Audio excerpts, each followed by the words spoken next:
Hello, welcome to this channel. Uh, I want to use this channel kind of as, I guess, like a verbal diary in some sense. I just want to talk about the things that I want to talk about. I've always wanted to do YouTube in some way for, as long as I've watched it, and made I've had like all different kinds of channels. I've had like a Fortnite gaming channel and other stuff. And I feel like my main drive and motivation for like when I was doing those was just to either make money or be popular or whatever. Which, if that's the only thing you're chasing, there's a very good chance that it's just not going to work out. So, as if I'd be lying if I'd say that that's not in the background of my mind for this, but what I really want this to be primarily is just getting comfortable speaking and sending it out to the internet. If a couple people watch this, that's great. If no one does, then I want to still be able to do this. Yeah. Anyway, enough of that introduction. But I want to get into the topic of this video, which is you are probably fat, and you're probably listening to that and you're like, nah, I'm fine. I'm in good shape. Even you might go to the gym, and as I'm gonna get into later, most people, even if you go to the gym, you're probably still overweight. So just statistically speaking, 74% of the U.S. population is overweight, and 40% of the population is obese. So there's about a 50-50 chance that you're obese if you're watching this, and only like a 25% chance that you're not overweight. Which I know that sounds like horrible, but it's really not that big of a deal, especially because it's, a lot easier than a lot of people make it seem to no longer be overweight. But I think a lot of people don't really know what the terminology obese really means. So, speaking in body fat percentage, which if you're familiar with, um, if you look at a bodybuilder, that's, the professionals, they're usually anywhere from 5 to, 7%. And, a athlete that's in good shape is probably anywhere from like 10 at the very low end to, I mean, for athletes in good shape, that have muscle definition, stuff like that, probably like 15% at the high end. Obviously, that doesn't talk about like offensive linemen in football or stuff like that. There's definitely exceptions, but back to what obese actually means. If you're over 25% body fat, you are technically obese. And I want, if you're watching this and you don't really know too much about body fat, to look up a picture of someone who is 25% body fat. You'll probably get, a few different ranges of physiques, but for the most part, that's probably what a lot of you look like, whether if you want to admit it or not. But that's not a bad thing. This is coming from someone who is just recently obese. Last year, last year was my freshman year of college, and going in, I told myself that I was going on the bulk, and the bulking in general is just not very smart if you really look into it. But anyway, uh, I got really fat my freshman year. Going into, at the start of the year, I already didn't need to gain any weight, and I went from, I think, like around 175 to 180 to upwards of 200 pounds. I think at my heaviest, I was like 205, and I'm like 5'10 ish, maybe 5'9", 5'10. So that is, unless you are, extremely muscular, 5'9", 5'10", and 200 pounds is just not a good look, and it definitely wasn't for me. So, this is, this is coming from somebody who has been there, who's been obese, technically, because I was 100% over 25% body fat. But, and now I'd say this morning I was like 158 pounds. So I've lost, about 40 pounds. Definitely, I feel 10 times better than when I was, 200. And, it took, some hard work, but it really wasn't that big of a challenge. If you have any kind of willpower, you will be able to, get to the shape you want to be in, a little over a year. So I see a lot of people use BMI, body mass index, as a way to tell if they are in good shape or not. And the main problem with the BMI test is that it doesn't account for any kind of muscle mass at all.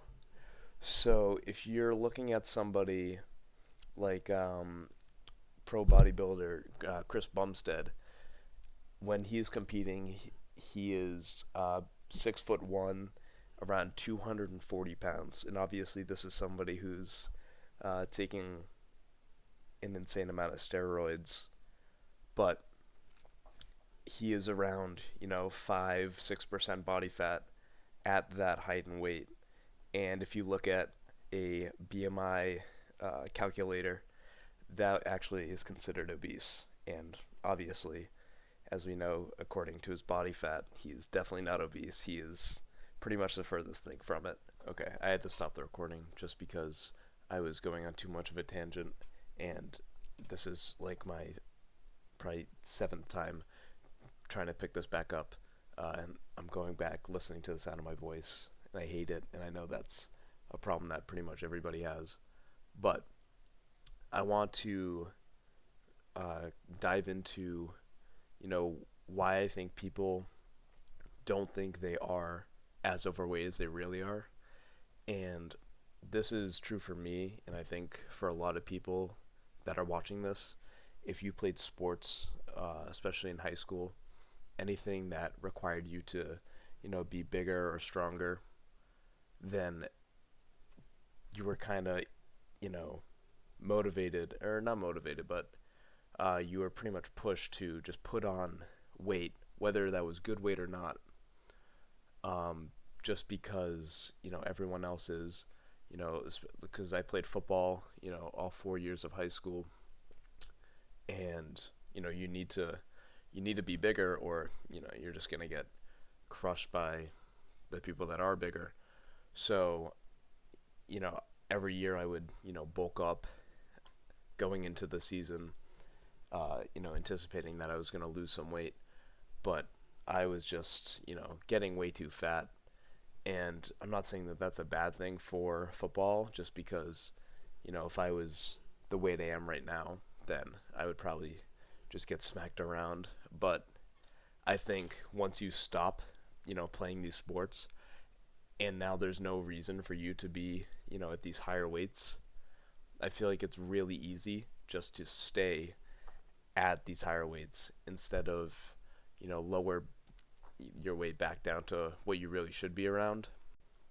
So once you've accepted that you're definitely bigger than you should be, then that's when you can really start to, make some actions to get your body in the shape that you really should be in, especially if you, care about your physical appearance, which a lot of people definitely put more, you know, care into it that they should. All these, like looks maxers on TikTok and stuff like that. It's really stupid, but I feel like you're crazy if you just say you don't care about your physical appearance at all, just because, I mean, do you just want to, like walk around like a ugly chud all the time?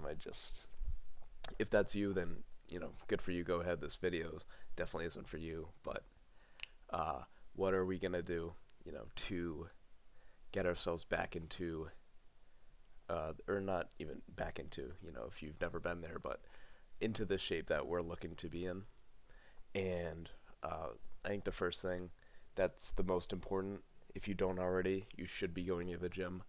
And not because this is what's going to get you in good shape, but I found that if you start going to the gym and you start to really enjoy it, just like anything else in life, you're going to start taking it more seriously, and you're going to look into how you can, get better at that. So if you're trying to see how you can get better in the gym, then it's going to lead you into what I actually think you should do to get into this good shape, which is track what you're eating, be aware of the food that you're putting into your body, and you don't need to be anywhere near perfect when it comes to this, but you should try tracking your calories and your macros, even though it may seem tedious and annoying. It's really not that hard, especially once you get into it, you know. And if this isn't something that you want to, track for the rest of your life, it's like, I don't want to, do this all the time. Totally fair. At least for 1 week, just track everything that you eat. And I think it will really give some perspective on, oh, wow, I'm eating way too much fat than I thought I was. And, it's not, obviously, this isn't good for me. So if you are able to be a little more aware of what you're putting into your body, even if you don't continue to count your calories, that's going to help you a lot, I believe. And the next thing, along with, being aware with what you're eating, is doing some kind of cardio. This doesn't have to be like intense running, sprinting, or like bike races, which I feel like a lot of people associate with cardio. Really, what you should be doing is zone 2 cardio, which is, it depends on, how old you are. But for most people, if you're around my age, it's, I believe, like, 120 to 140 beats per minute for your heart rate. I think it's around there. I'll have to go back and check, but that's actually the most beneficial type of cardio if you're looking to lose fat. So, how much do we do? It's really up to you. You need to just, know your maintenance calories. And your maintenance calories is just how much you would have to eat in a day for you to stay the exact same weight that you are. And one tip for when you're doing this is don't overestimate your activity level. I feel like that's something that I ran into. And if you do this, you're just going to hurt yourself in the long run. If you're around, 18 to like 22, or even, 15 to 30, it's like, if your maintenance calories is coming out to anything over 3,000, unless you are doing some intense kind of cardio every single day, it's most likely not near there. And when I say over 3,000, I don't mean like 3,100. I mean, like, if you think your maintenance calories are like 3,700, chances are you're not, unless you're, over 300 pounds or something like that. So I would say if you weigh anywhere from 150 to, even like 220, then I'd say you're probably looking at a range from like 2,600 to maybe 2,900. And, the only way to find this out is to actually track what you're eating. And if you gain weight or lose weight at whatever calories you're eating, then you'll have a better idea of where your maintenance is. So something else that I wanted to touch on is that if you are counting your calories over a consistent time and you find that your weight isn't decreasing, you think you're doing everything right, and nothing's working, there's a pretty much 100% chance that you are just not counting your calories right. And I think the biggest things that lead people to, miscount their calories is not accounting for things like oils or sauces, which if you look on the back of the nutrition labels, some of these sauces, especially stuff that has mayo in it, the calories are insane. So if you're not counting stuff like that, that's going to easily bring you over your maintenance, and that's going to, obviously lead to you not losing any weight. And if you think that you're still doing all this right and you're still not losing weight, I don't know what else to tell you, because it's simple, not simple, but it's the law of thermodynamics. You're doing something wrong. There's nothing else to say there. And if you don't agree with that, then you know I don't know what else to tell you. Maybe weight loss just isn't for you, and you can just stay where you are. But that's about all. This is hopefully the worst video that I ever make. Uh, my thoughts are kind of all over the place. That's what I'm looking to improve. Just being able to articulate my thoughts in a concise manner into something that people can listen to easily. Something that I love to do is just listen to YouTube videos, not even watch them, just while I do stuff. Probably isn't the best for my dopamine and everything like that, but I want to kind of structure these videos as something that you can throw on in the background and just listen to. Hopefully, if you need the advice, you could take the advice from it and better your life. But that's about all. If you did reach the end, which I know very few minutes, see, like, I'm just gonna leave that in there, because probably no one's gonna see that or hear that. But very few of you will reach the end. But if you do, I really appreciate you. And if you have any other questions about this topic, make sure to comment it in the comment section. But yeah, that's all. So thank you for listening, and I'll see you later.